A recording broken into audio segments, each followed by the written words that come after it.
شامل کی گئی ہے جس کے ذریعے سے میزائل درست جگہوں پر لگتے ہیں اور ان کو انٹرسیپٹ کرنا بھی مشکل ہو جاتا ہے۔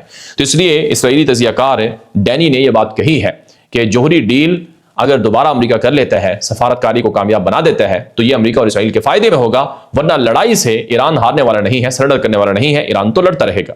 اس کے علاوہ ایک اور بڑی خبر جو اس وقت میرے سامنے ہے کہ امریکہ نے ایران کا نیول بلاکڈ کر رکھا ہے، لیکن ابھی تازہ ترین خبر ہے کہ 22 ایسے آئل ٹینکر ہیں ایران کے جن میں تیل لوڈ کیا جا رہا ہے اور وہ تیل چائنا کو بھیجا جا رہا ہے۔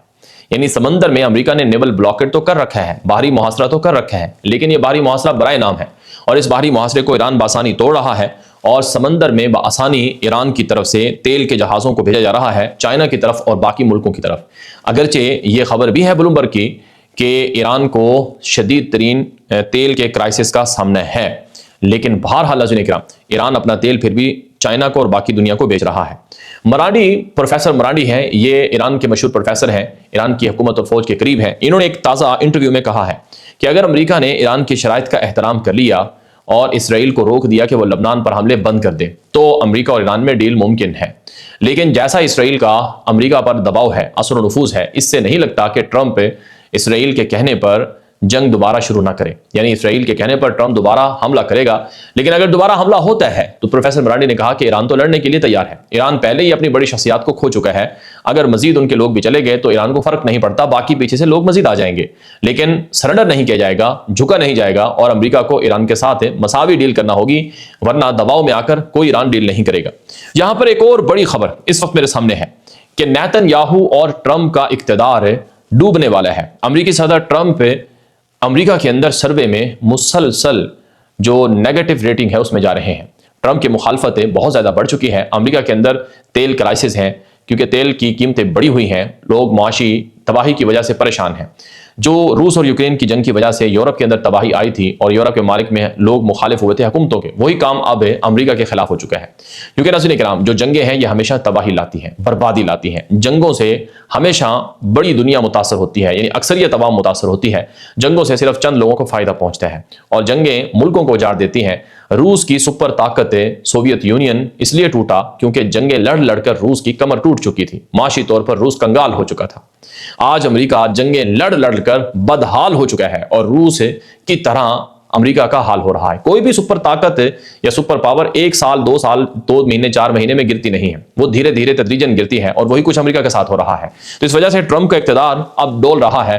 اطلاعات یہ ہیں، سروے یہ ہے کہ جو نومبر کا الیکشن ہے امریکہ میں وہ بڑا کرٹیکل ہونے جا رہا ہے، کروشل ہونے جا رہا ہے، اس میں ٹرمپ کی پارٹی ہار جائے گی اور جو بائیڈن کی پارٹی یعنی ریپبلکن پارٹی اقتدار میں آ سکتی ہے، اور بالخصوص کانگریس تو مکمل طور پر ہار جائے گی ٹرمپ کی پارٹی، اور سینٹ بھی ہار سکتی ہے۔ اگر سینٹ اور کانگریس دونوں ایوان جو ہے امریکی صدر ٹرمپ کی پارٹی ریپبلکن ہار جاتی ہے تو ٹرمپ 2 سال کے بعد اقتدار بھی آگے نہیں چلا پائیں گے، ان کا اقتدار سے محاسبہ کر کے مواخذہ کر کے ان کو نکال دیا جائے گا، اور یہ بات امریکہ کے میڈیا پر تواتر سے کہی جا رہی ہے۔ اس کے علاوہ نیتن یاہو کا اقتدار بھی خطرے میں ہے۔ ایک تازہ خبر کے مطابق سروے میں اسرائیل کے اندر یہ ثابت ہوا ہے کہ جو نئی پارٹی بنی ہے یائر لپیڈ کی اور نفتالی بینٹ کی، جو دو سابق اسرائیلی وزیر اعظم ہیں اور ایک اپوزیشن لیڈر بھی ہے، ان دونوں کی ایک متحدہ جماعت بننے سے مزید جو اپوزیشن جماعتیں ہیں وہ بھی اس کے ساتھ کھڑی ہو گئی ہیں، اور یوں نیتن یاہو اب دوبارہ اقتدار میں نہیں آ سکے گا۔ نیتن یاہو کا الیکشن ہارنا، اقتدار سے جانا، وہ غزہ، لبنان، شام، یمن، ایران کی جنگ کی وجہ سے ہوگا، کیونکہ لوگوں میں نفرت ہے جنگوں سے۔ اسرائیل کے لوگ بھی مسائل کا شکار ہیں، مہنگائی ہے، لوگوں کو روزگار نہیں مل رہا ہے، اور مسائل اتنے بڑھ چکے ہیں کہ اسرائیلی فوجی تک ایران کے لیے جاسوسی کرتے ہیں پیسوں کی خاطر۔ تو اس وجہ سے نیتن یاہو بھی اقتدار سے جانے والا ہے، نیتن یاہو کا اقتدار بھی ختم ہو رہا ہے۔ یہ اسرائیلی میڈیا کی تازہ سروے رپورٹ ہے۔ جب نیتن یاہو اقتدار سے جائے گا تو نیتن یاہو کو عدالتوں میں کیسز کا سامنا کرنا پڑے گا، اور نیتن یاہو عدالتوں میں سزا پائے گا کیونکہ کیسز اتنے سٹرونگ ہیں نیتن یاہو کے خلاف، جس سے نیتن یاہو بار بار سماعتوں سے بھاگتا ہے۔ تو اسرائیل کے اندر نیتن یاہو کا اقتدار ختم ہو رہا ہے۔ نیتن یاہو غزہ کی نسل کشی کا ذمہ دار ہے۔ اس حوالے سے دی ٹائمز آف اسرائیل پر سابق نائب امریکی وزیر خارجہ جو بائیڈن کی حکومت میں رہی، اس کا بیان آج نشر ہوتا ہے کہ نیتن یاہو کی وجہ سے غزہ کی نسل کشی کا معاملہ آگے بڑھا ہے اور غزہ میں لوگوں کی نسل کشی ہوئی ہے۔ یعنی غزہ کی جنگ، لبنان کی جنگ، یمن کی جنگ، شام کی جنگ اور ایران کی جنگ، یہ 5 جنگیں نیتن یاہو کا ایک طرح سے سورج اقتدار کا ڈبو رہی ہیں اور اس کا پیچھا کر رہی ہیں۔ یہی بات اردگان نے کہی تھی، طیب اردوان نے کہا تھا کہ وقت آئے گا ثابت کرے گا کہ نیتن یاہو کو اس کی جرائم کی سزا ضرور ملے گی۔ دوسری طرف ناظرین کرام، آج کی ایک اور بڑی خبر اس وقت میرے سامنے ہے۔ موساد ایجنسی کا چیف ہے ڈیوڈ برنائے، اس نے ایک پروگرام کے اندر انکشاف کیا ہے کہ ہم نے ایران کے اور لبنان کے ٹاپ سیکرٹ اہم ترین جو راز ہیں وہ حاصل کیے ہیں، اور ان کی خفیہ سے خفیہ چیزوں تک ہماری رسائی ہوئی ہے، اور ہم نے ایران کے خفیہ رازوں کو حاصل کر کے ان کے خلاف بالادستی اور طاقت اور قوت حاصل کی ہے اور اپنی فوج کو جتایا ہے۔ موساد ایجنسی کے چیف ڈیوڈ برنائے نے یہ بھی کہا ہے کہ اب ہم نے خطے میں نئے اسٹریٹجک ڈیپتھ بنا لیے ہیں، یعنی مختلف ممالک کے اندر اب اسرائیل کی خفیہ ایجنسی موساد کے آپریشن چل رہے ہیں اور نئے محاذوں پر نئے انداز سے سرگرم ہے تاکہ اسرائیل کو نقصان نہ پہنچ سکے۔ یہ اسرائیلی خفیہ ایجنسی موساد کے چیف ڈیوڈ برنائے نے کہا ہے۔ کیا یہ بات سچ ہے؟ ناظرین کرام، موساد اپنے آپ کو جو ظاہر کرتی ہے گویا کہ وہ ہر شے کو جانتی ہے، لیکن اگر واقعی ایسا ہوتا تو موساد ایجنسی کی یہ رپورٹ فیل نہ ہوتی کہ ایران کے پاس میزائلوں کی صرف 2-3 ہفتے 4 ہفتوں کا ذخیرہ ہے یا 1-2 ہزار میزائل ہے۔ ایران 2-4 ہفتوں میں گر جائے گا، لیکن ایران 7 ہفتے تک لڑتا رہا، اور 2 ہفتے پہلے بھی لڑا۔ 9 ہفتے ایران نے اسرائیل سے امریکہ سے جنگ کی ہے، لیکن ایران کی حکومت نہیں گر سکی، ایران کا نظام نہیں گر سکا۔ موساد ایجنسی نے تو یہ بھی رپورٹ دی تھی کہ ایران میں احتجاج ہوں گے، احتجاجوں کے ذریعے سے ایران کی حکومت گر جائے گی، رضا شاہ پہلوی کا اقتدار آ جائے گا۔ ٹرمپ کو یہ باتیں پہنچائی گئی تھیں۔ امریکہ کے اندر ٹکر کارلسن اور باقی بڑے بڑے صحافی کہہ چکے ہیں، ماہرین کہہ چکے ہیں کہ موساد جھوٹی رپورٹیں دیتا ہے اور سچ نہیں بتاتا ہے، حقائق اس کو پتہ بھی نہیں ہے۔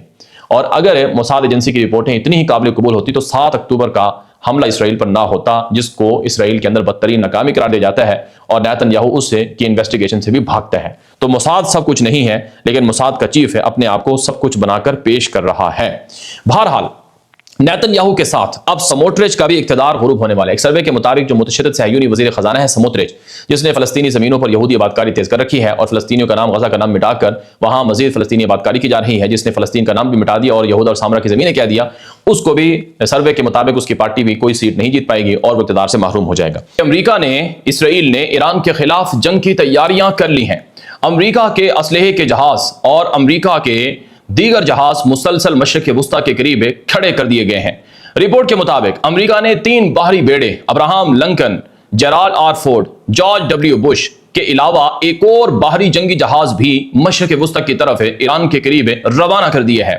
امریکہ سمندر سے، فضا سے اور زمین سے، تینوں اطراف سے ایران پر حملے کی منصوبہ بندی کر چکا ہے۔ بعض خبروں کے مطابق ایران کے اوپر امریکہ زمینی حملہ آرمینیا سے یا کسی پڑوسی ملک سے بھی کر سکتا ہے، کیونکہ امریکہ اس وقت پچھلے 21-22 دنوں میں جنگ کے دوسرے راؤنڈ کی فلی تیاری کر چکا ہے، اور اسرائیل کے اندر بھی اس وقت مکمل طور پر جو فوکس ہے وہ ایران کے اوپر کر دیا گیا ہے۔ اگرچہ لبنان کی جنگ چل رہی ہے، لبنان میں اسرائیلی فوج کو نقصانات کا بھی سامنا ہے، لیکن اس کے باوجود جو ہدف ہے، جو فوکس ہے وہ ایران پر رکھا گیا ہے، اور 3 ہفتوں کی جو جنگ بندی لبنان کے ساتھ کی گئی تھی اس کا مقصد بھی یہی تھا کہ ہمیں پہلے ایران سے نمٹنا ہے۔ ابھی میرے سامنے یہ خبر موجود ہے جسے العربیہ پر نشر کیا گیا ہے۔ ایران کے ایک سینئر آفیشل ہیں، انہوں نے اپنے بیان میں کہا ہے کہ ایران کے پاس معلومات ہیں کہ امریکہ ایران پر حملہ کرے گا، لگتا ہے ایک اور راؤنڈ ہوگا، سیکنڈ راؤنڈ ہوگا، اور اس کے بعد پھر مذاکرات ہوں گے۔ یہ ایران کے ایک سینئر آفیشل کا بیان نشر کیا ہے العربیہ نے، جس کا مطلب یہ ہے کہ جنگ کا دوسرا راؤنڈ اور دوسرا جو مرحلہ ہے وہ شروع ہونے والا ہے۔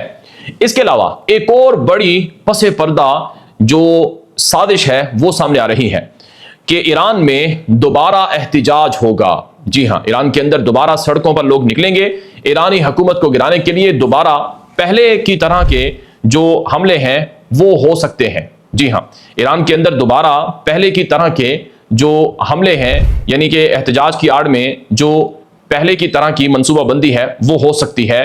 یہ آج کی معارف کی بھی رپورٹ ہے، اور اس کے علاوہ یہ آج کی ایک I-24 پر جو ایرانی قومی سلامتی کے چیف ہیں ان کے حوالے سے بھی یہ وارننگ ہے۔ جی ہاں، یہ کوئی معمولی بات نہیں ہے۔ جب ایران کے پاس انٹیلیجنس معلومات آتی ہیں تو ان کی روشنی میں یہ باتیں کہی جاتی ہیں کہ ایران میں دوبارہ احتجاج ہوگا، اور اس احتجاج سے نمٹنے کے لیے ایران کے اندر سے تیاریاں کر لی گئی ہیں۔ اب یہ احتجاج کون کرواتا ہے؟ اگر آپ کو یاد ہو، امریکی صدر ٹرمپ نے کہا تھا کہ ہم نے ایران کے لوگوں کو اسلحہ دیا تھا، اور وہ اسلحہ بھیجا تھا، درمیان میں وہ کسی اور کے ہاتھ لگ گیا، اور جن کو اسلحہ دیا تھا انہوں نے ہمارے ساتھ دھوکہ کیا، اب ہم ان کو سبق سکھائیں گے۔ تو ایران کے اندر خانہ جنگی، ایران کے اندر مختلف طرح کی جو پس پردہ چیزیں ہیں وہ چل رہی ہیں۔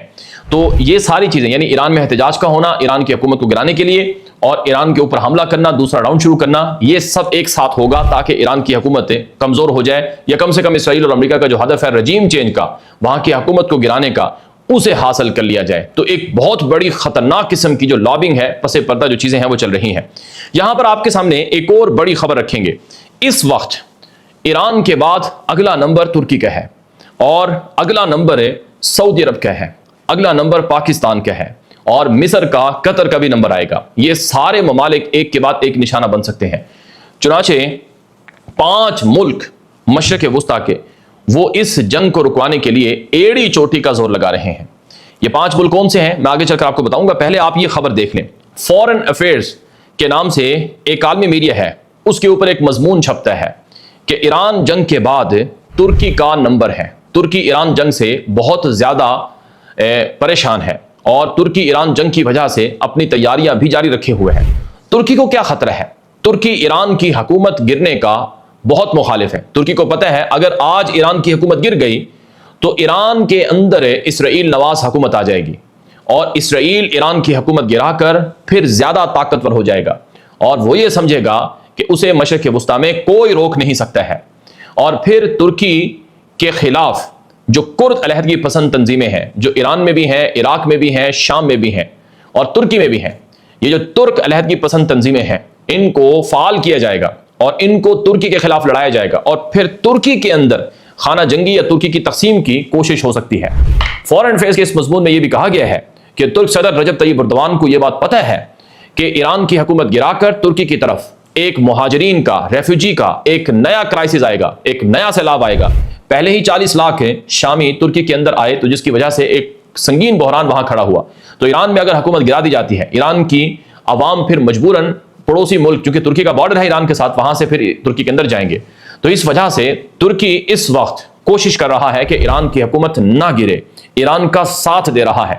اگرچہ کئی معاملات میں ترکی اور ایران کی نہیں بنتی ہے، آپس میں شدید اختلافات ہیں، لیکن ترکی پھر بھی اسرائیل کا ایران پر قبضہ یا ایران کی حکومت کو گرانا، اس کے شدید خلاف ہے ترکی۔ یہ بات فورن افیئرز کے مضمون میں کہی گئی ہے، جس کا ترجمہ الجزیرہ عربک پر نشر ہوا ہے۔